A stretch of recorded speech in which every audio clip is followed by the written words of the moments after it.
So far in this course, we've covered the basics of cloud computing in AWS, including computing in EC2, Lambda, and Beanstalk. If you recall, EC2 were AWS's virtual machines that are highly configurable. Lambda is compute power that's completely managed so that you don't have to mess with the operating system or the underlying instances. And Elastic Beanstalk was a very easy way to get applications up into the cloud very quickly. We also covered S3, EFS, and Glacier. We pointed out that S3 was very easy to use and intuitive object storage. Elastic File System was highly scalable and shareable storage for EC2 instances and other occasions. And Glacier was very affordable, infrequent access storage.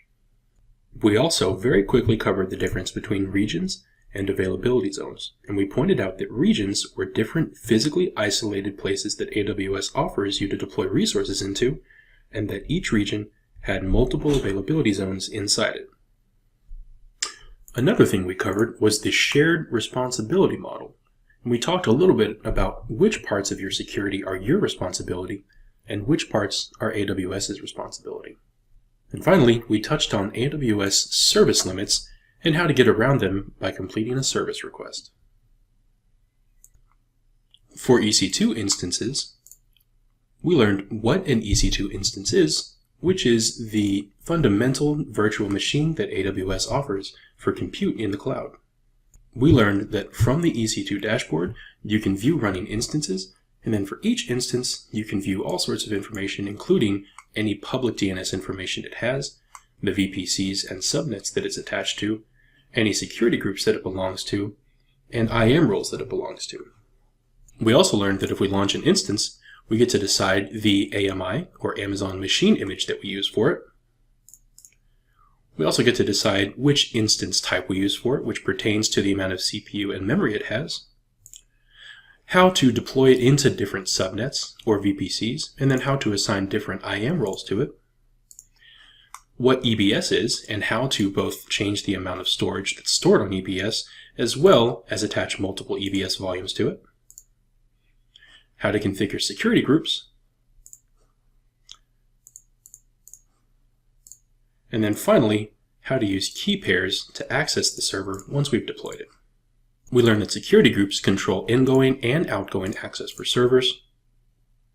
And we also learned how to use launch configurations and auto-scaling groups in combination with load balancers and target groups to automatically scale in and out for our EC2 instances. For S3, we learned what S3 is, which is Amazon's fundamental, very intuitive bucket and object-based storage service. We learned that storing something is as simple as having a bucket and a key, which is the location inside the bucket of any object. We learned that when we upload a new object,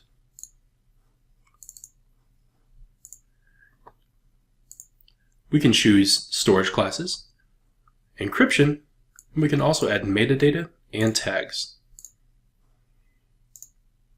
For buckets, we learned that if we create a bucket, we can enter specific unique DNS compliant names and choose a region that we deploy the bucket into. We also learned that we can enable versioning and server access logging for the bucket, as well as encryption using a couple of different methods. We learned that while creating a bucket, we can also edit permissions for different owners and users for that bucket. Also, for any particular bucket, we learned that we can change its properties, including versioning, server access logging, default encryption, and several others. And finally, we learned that we can change the bucket policy to allow different people to perform different actions on the bucket, and then we can also edit our cross-origin resource sharing using CORS configuration for the bucket. For CloudFormation, we learned what CloudFormation provides in the form of automated infrastructure as code.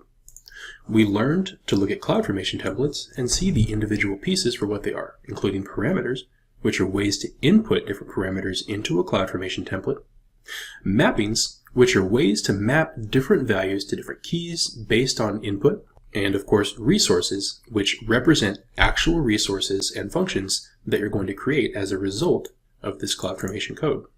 We also learned that for any CloudFormation stack, we can provide outputs for other stacks or for our own reference.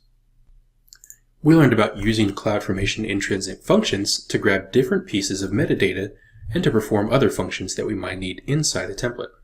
We also learned about CloudFormation transforms, which we can use for a variety of different resources, including AWS serverless. We also learned that we can integrate CloudFormation with another AWS service called Systems Manager, and in particular a service called Parameter Store, to securely grab parameters for use in a CloudFormation stack. We learned that a CloudFormation stack is a CloudFormation template that's been turned into actual infrastructure. We also learned that a stack set is a stack that's been deployed to other accounts from the account you're in. For DynamoDB, we learned that it's a fully managed NoSQL database service that provides very fast and predictable performance with seamless scalability. We learned that with DynamoDB, we can create database tables that can store and retrieve any amount of data and serve any level of request traffic. We also learned that we can scale up or scale down our tables' throughput capacity without downtime or performance degradation, and we can use the management console to monitor our tables' resource utilization and performance metrics. We learned how to create DynamoDB tables and then how to configure them. We also learned how to insert items into tables,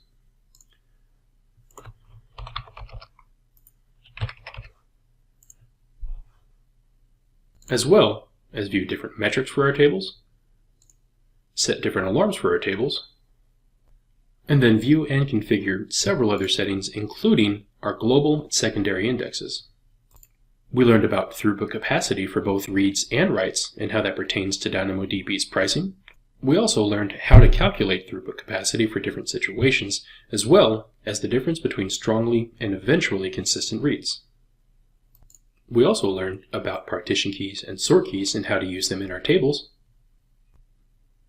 And we learned how to keep our DynamoDB data encrypted at rest, as well as some best practices that we should adhere to when managing DynamoDB.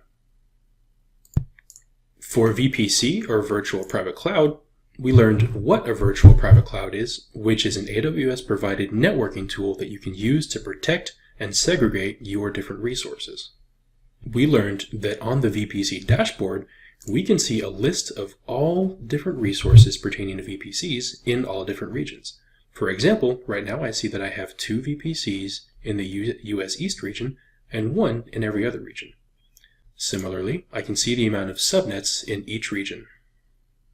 We learned that subnets were ways to segregate resources within your VPC, and that you can deploy subnets to different availability zones inside your region. We learned that deploying resources into multiple availability zones is a great way to stay highly available and fault tolerant. We learned that route tables were ways to associate different subnets and the resources inside those subnets with different routes. And that if a route table has a route for an internet gateway, that means that any subnet associated with that route table is a public subnet. Similarly, we learned that if a subnet isn't associated with a route table that has an internet gateway, it's not a public subnet, it's a private subnet. We also learned that if a subnet isn't explicitly associated with any route table in a VPC, then it's implicitly associated with the main route table. And finally, we learned how to control security with both network ACLs and security groups, and that the difference between the two is primarily that network ACLs control security at the subnet level, and security groups control security at the instance level. For IAM, or Identity and Access Management, we learned how to add users by going to the Users dashboard and clicking Add User and giving them a name. We also learned that we can give users either programmatic access or AWS Management Console access, or both if we prefer. We learned that we can give them an auto-generated or custom password. We also learned that we can give them permissions using a few different methods, either by attaching existing policies directly to them, copying permissions from an existing user, or the way that AWS recommends, adding them to a group. We learned that once a user is created, we're able to manage their security credentials for them, as well as assign multi-factor authentication devices if we prefer. We also learned how to create and rotate access keys for their programmatic access. We learned that groups are a great way to give users permissions based on their job role. We learned that once a group is created, all we have to do is select it and then add users to the group or remove them from the group if we need to. We learned that the way we attach permissions to groups are through policies, and that AWS provides many different AWS managed policies that we can choose from. Managed policies are groups of different permissions with different scopes, so that we can choose many different permission groups based on our job function. We learned that policies are JSON-based, and besides AWS managed policies, there are also user managed policies, which are policies that we create using JSON statements. We also learned that individual AWS services also need permissions to access different pieces of AWS, and we learned how to create roles for those services to assume in order to be able to do the things that they need. As an example, we created a role for EC2 instances to assume, so that EC2 instances can call the AWS API on behalf of other services. For AWS Lambda, we learned that Lambda is managed compute, meaning we can deploy compute functions to Lambda, but we don't have to manage any of the underlying instances or operating systems. We learned how to create a function, and that when we create a function, we can use AWS provided solutions or blueprints, or author one from scratch. We learned that Lambda offers a few different runtimes, including several versions of Python, Node, and .NET Core, as well as Go and Java. We learned that, like many other AWS services, Lambda requires permissions in the form of roles in order to interact with other AWS services. For functions that have already been created, we learned that if we don't want too many concurrent versions of the function to be working at any one time, we can throttle that function. We also learned about using qualifiers and actions to control versions and aliasing so that we can version control our functions. We learned that if we want to test Lambda functions, we can configure test events with example parameters and then test our functions. We also learned that using Lambda's visual editor, we can add triggers, also known as event sources, to our Lambda, which are sources that, when triggered, invoke the Lambda function. We learned that using the function code section in Lambda, we can edit the code inline if we want, or we can deploy a Lambda package via zip file or as a file from S3. We also learned that in the function code editor, we can change the runtime or change the handler. We learned that Lambda has default timeouts that start at 3 seconds and go up to 5 minutes, and that we can also edit the memory that Lambda uses to be between 128 and 3008 megabytes. We also learned that we can pass environment variables to Lambda to use as an input. And then finally, we learned that if Lambda needs to access any resources that are in a VPC, we can deploy Lambda to the same VPC, as well as choose subnets and security groups. For different database options that AWS provides, we learned about Amazon Aurora, which is a MySQL and Postgres compatible relational database built for the cloud that's up to 5 times faster than standard MySQL databases and 3 times faster than standard Postgres databases. We learned how to create a database instance and the different engine options, including Aurora, that are available to RDS database instances. We also learned that for each of the several engine options, you can choose different editions. We learned the difference between provisioned with Aurora, and serverless capacity types, as well as how to choose the right database instance class for us. We also learned about read replicas and multi-availability zone deployment.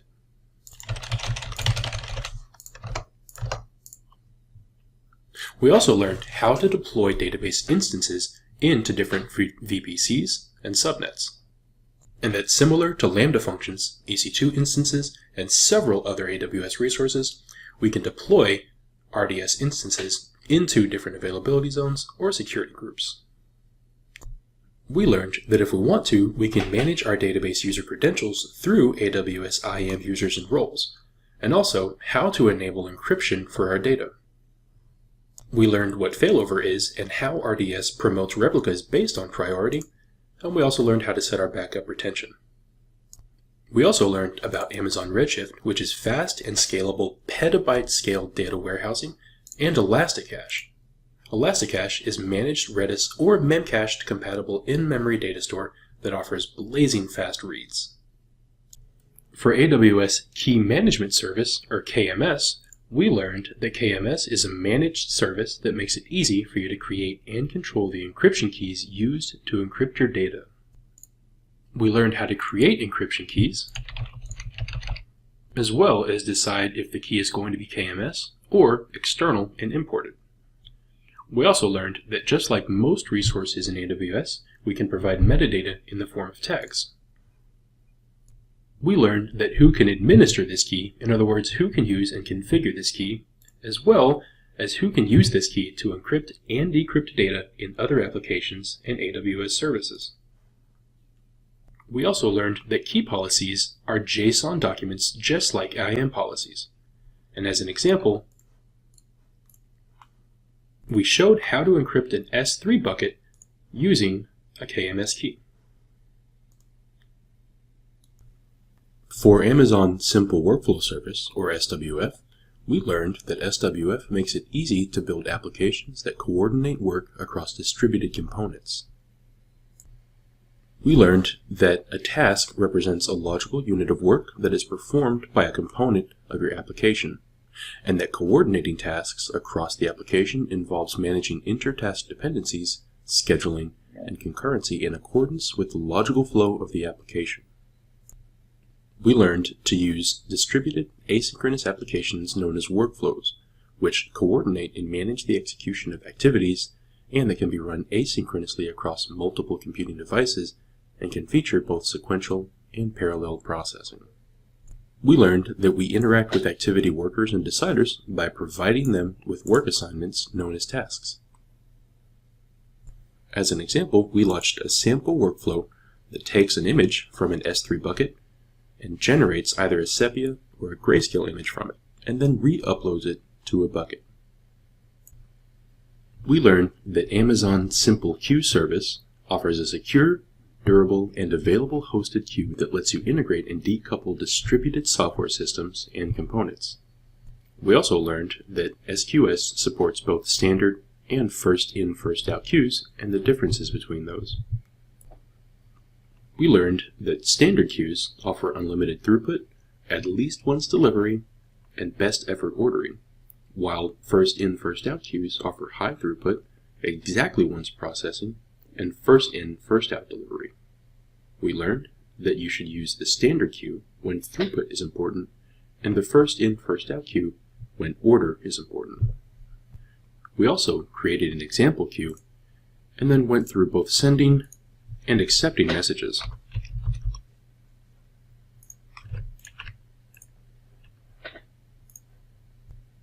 When a queue has messages in it, we learned how to view and poll for messages.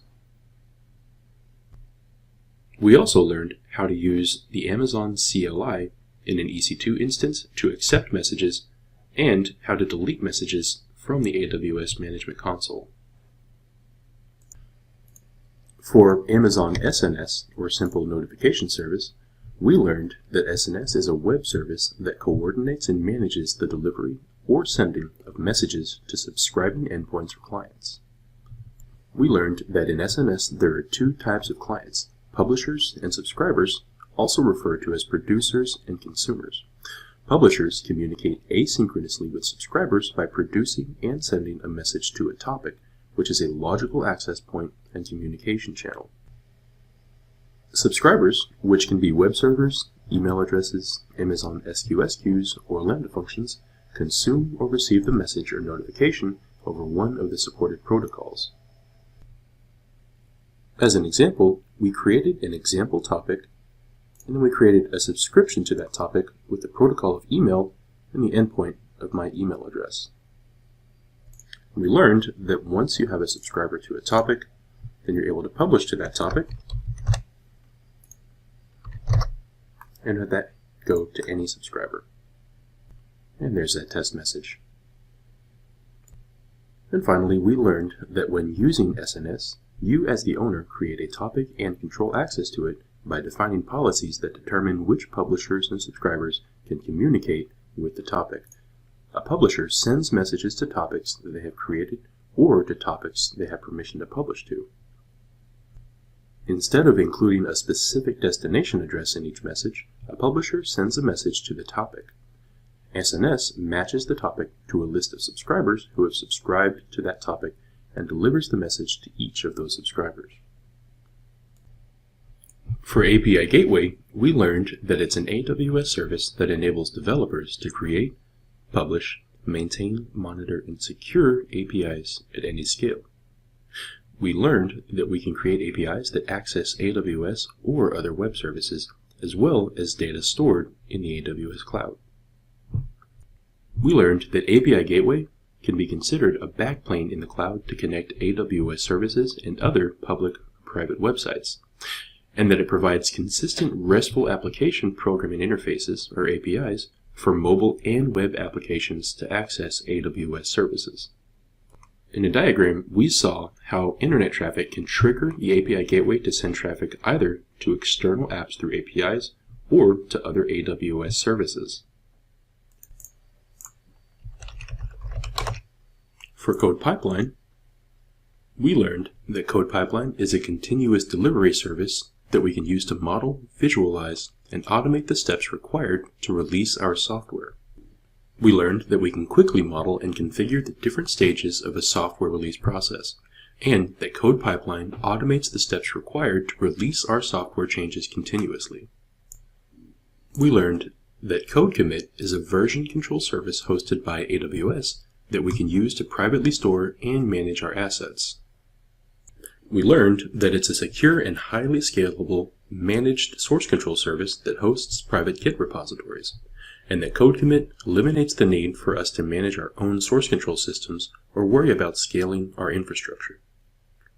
We learned that Code Deploy is a deployment service that automates application deployments to EC2 instances, on-premise instances, or serverless Lambda functions.